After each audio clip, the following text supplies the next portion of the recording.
Hello mga kapag-ibig! Good morning, good afternoon, and good evening. Kumusta po kayong lahat? And welcome back po muli dito sa ating EDS Foreclosed Properties Journey. Ayan, so pasensya na po kayo no dahil ngayon lang po ulit tayo makakapag-upload ng video. Sobrang nabisi po ako this past few weeks sa ating mga schedules. And ayan po, sa ngayon po meron po tayong pupuntahan and this time hindi po siya isang house, kundi lot only lang po yung ating pupuntahan na property. And located po yan dito sa, as you can see, no, kung sa may mga familiar dito sa mga nakakanood, no, papunta po tayo dito sa San Jose, Rodriguez, Rizal.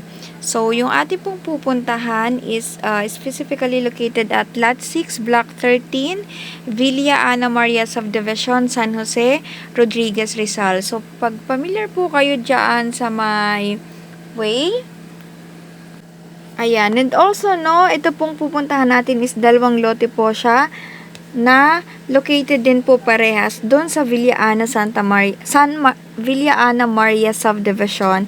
And yan po namang isang lote is located sa Lot 28, Block 4, Villa Ana Maria Subdivision, San Jose, Rodriguez, Rizal. So, pareho po silang lot only lamang. So, ayan po, as you can see, no, dumaan po tayo dun sa way na galing tayo dito sa may Commonwealth, no, highway, and pumasok nga po tayo dyan sa may Plitex, Payatos area. Paglagpas po sa may crossing, no, medyo konti lang po, no, from the crossing papunta dito sa subdivision na to. So, ayan po, no, ngayon, paakyat po kasi yung lugar na to, no, galing ka dun sa pinaka-arko ng Villa Ana Maria Subdivision, hinahanap po natin yung unang lote na pupuntahan natin. So, yan po ay may lot area na 63 square meter and binibid po yan ni Pag-ibig at 510,300 pesos. So, yun po yung minimum start bid offer ni Pag-ibig. So, yung napansin ko lang dito, no, elevated yung from doon sa may pinaka-arko ng subdivision papunta dito sa tinutumbok natin, no, na lote. Elevated siya, mataas. Yung mga kalsada medyo masisikip. Oo, hindi siya parang kaya ng sabay-sabay kung may dalang sakyan or may mga makakasalubong kayo. Medyo masikip yung lugar. Kung sa tahimik naman, tahimik. Pero focus ako dito sa dito sa pinaka itsura nung napuntahan natin ng lote. So, para sa akin, no, hindi siya sulit kasi as you can see dito, ito yan yung mismo yung lote. So, kung nakikita nyo siya, napansin nyo, no, meron siyang kanal doon sa gitna nung lote. So, nung nakapagtanong ako dito, yung kanal na yan sa gitna nung lot area na binibenta ni Pag-ibig is kasama yan dun sa mismong property mo, 'di ba? So parang okay, kung ako yung bibili niyan, hindi ko siya bibilhin kasi may kanal at the same time nung napuntahan ko yung lugar ang baho. So may amoy siya talaga, syempre, 'di ba? Kanal kasi 'yon. So ayun yung pinaka isang reason bakit for me hindi naman siya sulit. Tapos nakapagtanong din ako dun sa mga neighbor dito na every year pala ito ay nasa Pag-ibig, nakapost doon sa Pag-ibig, and marami rin siyang tumitingin pero hindi nakukuha kasi kung may mga tumitingin, 'di ba, still napopost uli siya doon. So meaning to say, hindi goods doon sa mga nakakakita kasi nga kahit naman ako hindi ko bibilhin kung makikita ko na ganyan na may kanal siya sa gitna. So ayun, pero yung pinaka subdivision pala, yung sa pinaka-arko, doon pala sa lugar na yon is bumabaha. Doon lang naman sa area na yon, yung pinaka-arko, yung sa gate ng subdivision. Pero doon sa mismong loob, hindi naman siya binabaha. So, pero for me, no, hindi sulit kasi nga yan, no, meron siya talagang kanal. So, ano naman ang gagawin ko, no, kung bibilin ko yung lote at magtatayo ako dyan ng bahay, tapos sa gitna is may kanal. 'Di ba? Parang okay, sige, ibang na lang. Hanap na lang tayo ng ibang lot kung interested ako maghanap ng lot. So ayun lang naman yung aking suggestion dito sa isa nating napuntahan. And also this lot is an occupied lot nga, and under title consolidation pa rin naman.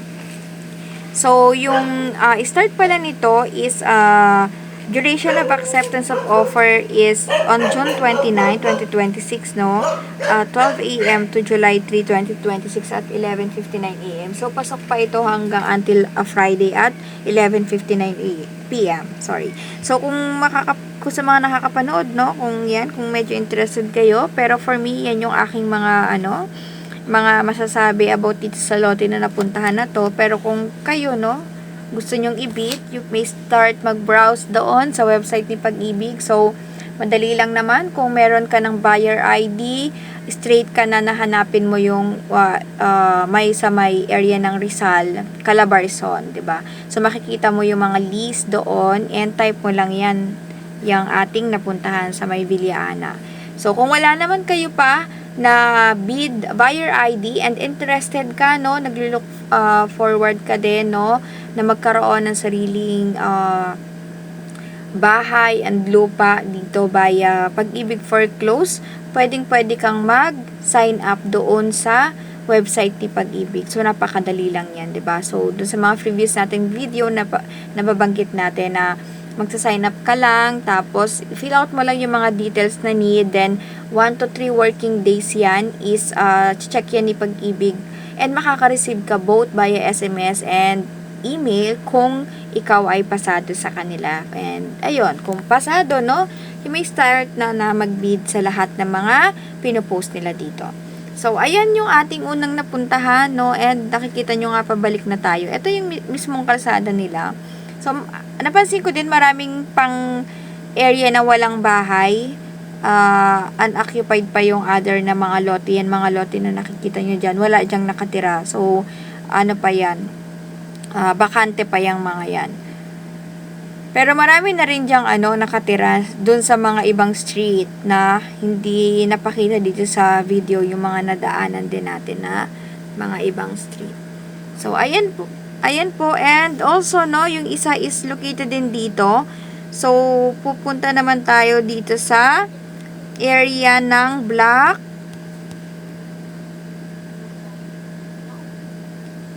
So, yan, papunta naman tayo dito sa area, dito sa Lot 28, Block 4, Viliana, Maria Subdivision pa rin. So, ito is may lot area naman siya na 60 square meter and binibigyan ni Pag-ibig for a minimum bid offer of 437,400 pesos. So, iyon yung starting bid offer nila. And same, no, same lang siya na start ng July 29 up to July 3. So, same sila on Friday at 11:59 p.m. mag-accept ng offer. So, dito naman sa pinuntahan natin, sa lang siya, yung sa kanina is left side, so ito sa right side. So, mapapansin nyo na, 'di ba, paakyat, elevated talaga din yung lugar na to. Pero, ang gusto ko naman dito is mas maayos compare doon sa unang napuntahan natin. So, mas maliit siya ng konti lang, no, kasi this is 60 square meter. And yung kanina is 63, 'di ba? So 3 square meter lang naman. Pero for me, kung ako yung magbibid dito and gusto ko siya nabilhin for 437, tataasan ko lang siguro mga up to 10% lang, ganun. So, yun sa kanina, hindi na tayo, for me, hindi ako magbibid talaga doon kasi hindi ko gusto yung area and very, yung sa pagkakaroon kasi nung kanal hindi siya parang appropriate na sa isang lote kung tatayuan mo siya ng isang bahay. Ganon. So, eto naman, kung katayaan ko to, mag-a-add ako ng 10%. So, ayan, yung itataya ko. And okay naman tong lugar na to. Medyo kanto to Ito na yung kalsada kung nakikita nyo yan yung kalsada sa kabila ng Mayero, 'di ba? Tapos may mga gumagawa nga rin dito May yung sa lote na yon, yung daanan sa may bungad ng kanto, may nagpapatayo din ng bahay. So itong pupuntahan natin, ito naman yung lote na nakapost kay Pag-ibig. So for me, very good yung price. Hindi siya sobrang taas, di rin naman sobrang baba. Kasi 'di ba sa ano kasi sa mga ganto na per square meter may mga zonal value yan. So syempre si Pag-ibig nagdedepende din sa mga zonal value kung saang lugar yan naka-locate. So ayan, ito yung ating lote dun sa pangalawa. Ayan siya, bakanting lote, 'di ba? So may mga tanim may mga tanim siya na mga puno. Pero syempre kung mapapasa inyo na 'yan, eh hindi naman wala namang problema kung tatanggalin 'yan. Ganun naman usually, 'di ba, kahit sa mga ibang lugar nga eh kung bakante na pagtataniman. Pero kung meron naman ng nakabili, syempre may right ka na paalisin or ilipat yung mga nandoon. So, ayun lang naman yung ating napuntahan ngayon, and sana no sa mga susunod pa is mas magkaroon pa ako ng time na makapag post ng mas marami pang mga lot or mga lote din para mas makakatulong tayo sa mga viewers namin dyan, no, sa mga na nanonood and sa mga makakapanood, no. And I hope everyone no na subscriber namin and makakapanood nito is nasa mabuti kayong kalagayan. And kung kayo ay nanonood, no, don't forget din po na mag-subscribe dito sa aming channel. Kindly hit lang yung subscribe button para updated din po kayo every time na mayroon kaming mga bagong upload. And ayan po, no, much love everyone. Again, this is your Eds for Close Properties. See you in my next vlog. God bless!